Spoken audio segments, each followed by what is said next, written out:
Well, it's the next morning again. It seems that I start a lot of my videos like this.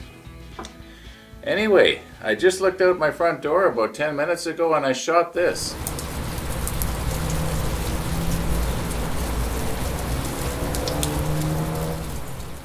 This is a really good time to be downstairs in a nice dry workshop with nice dry wood, because there ain't no dry wood outside right now. So what I want to do today is I want to rabbet out this section here, and maybe 1/8 of an inch deep, or maybe a little bit deeper. And David Hanley in Australia recommended that what I do is, I forget exactly how he worded it, but what he was saying is if I was to score along the line here with a sharp knife first, then the router bit isn't going to have tear out into the visible part of the wood here. And I'm going to try that. I've never actually done this before. And I do something similar. Well, actually it has the same effect. The problem is I usually forget to do it, and then I've got tear out. So we'll give this a try here. Thanks, David.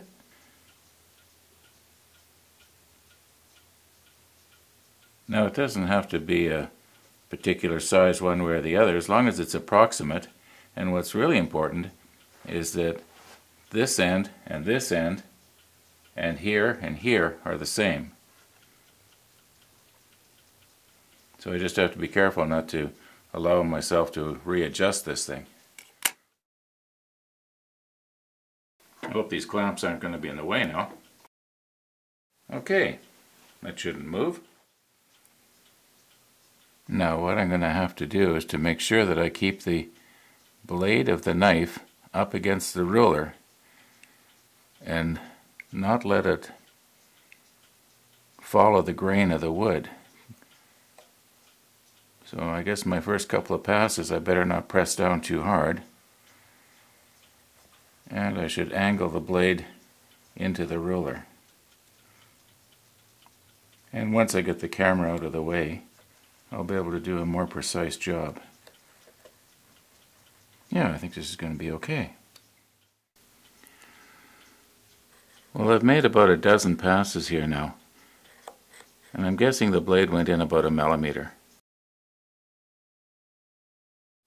I'm marking the edge here so I'll know not to go too far with the router.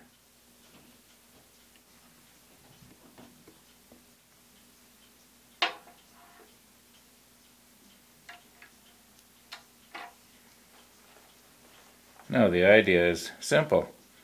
When I'm routing along, as soon as it gets to the magnet and stops, I'll know that I've gone far enough here. Because obviously I won't be able to see this because the fence will be up against it. It's going to get really noisy in here. There's going to be 2 dust collectors going and the router.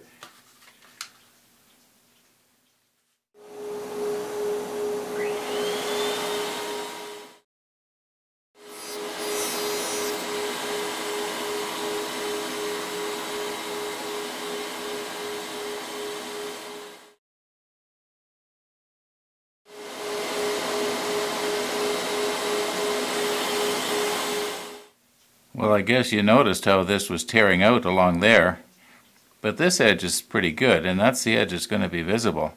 So what I have to do now is just slowly work my way up to this cut line. Okay, I want to be a little less than that much.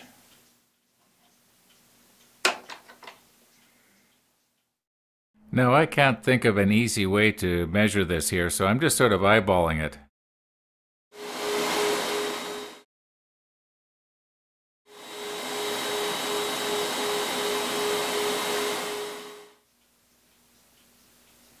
It's about 1/16 of an inch. Well, if I move only one end 1/8 of an inch, or almost 1/8 of an inch, that should move the center of the fence 1/16. So I'm just going to move it almost the same distance as we got here. That's 1/8 right here.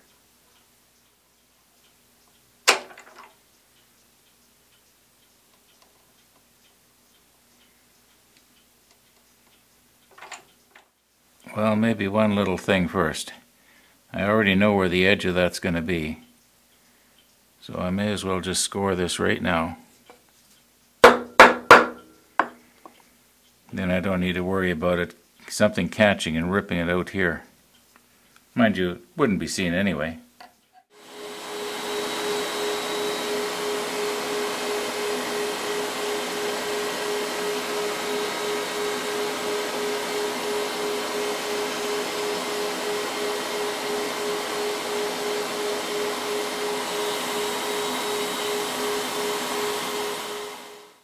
Well, you know, that's so narrow I can't even measure it. So I'm just going to tap the fence, just one end of the fence, and move it in and just see if maybe that'll be enough to remove this and take us right into that line.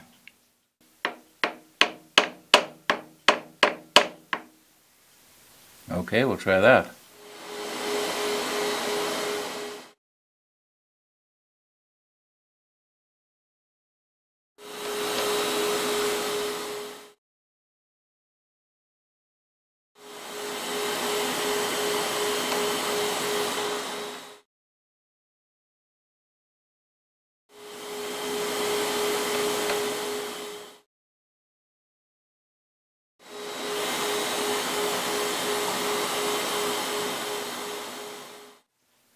Well, you're going to have to just trust me. There is absolutely no tear out whatsoever. So David's system actually was pretty good. I'll have to remember that. Now you're probably wondering, why is the fence at an angle instead of straight? Well, if I have it straight, I don't have enough room right here to fasten the magnets on. If I have it at an angle, it gives me a little bit more room, and it works out.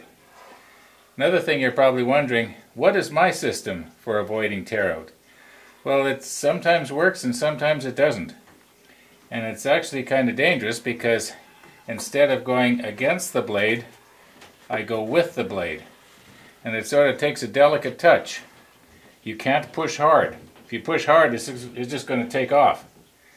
So you have to start off at the beginning and just lightly touch it and go along. And like I say, it takes a delicate touch. We'll try it and see if it works here. See if we can avoid getting that tear out along here that we got on the other one. One more thing I want to mention, and that is I'm only going to draw the section from the bottom, not from the side. If it's drawing from the side, it can all of a sudden suck the piece up against the fence, and then of course the bit is going to grab. So lots of little things you got to take into consideration when you're going with the blade. I'm not recommending it. I'm just saying that I sometimes do this and sometimes it works.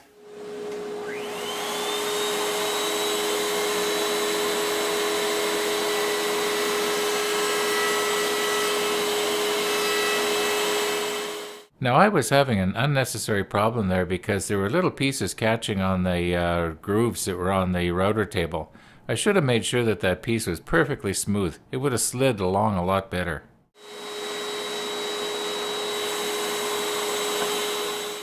Okay, do you remember on the first piece the tear out that I had right here and right here? Well, this piece here, there's no tear out at all.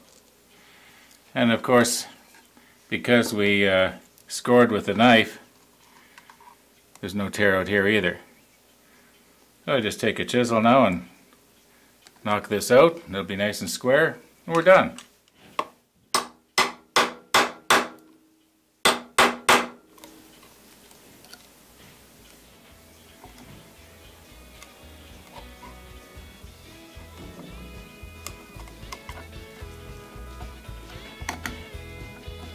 I guess the next step now is to cut the spindles and all the other vertical pieces to the right length. And then I guess sanding and staining.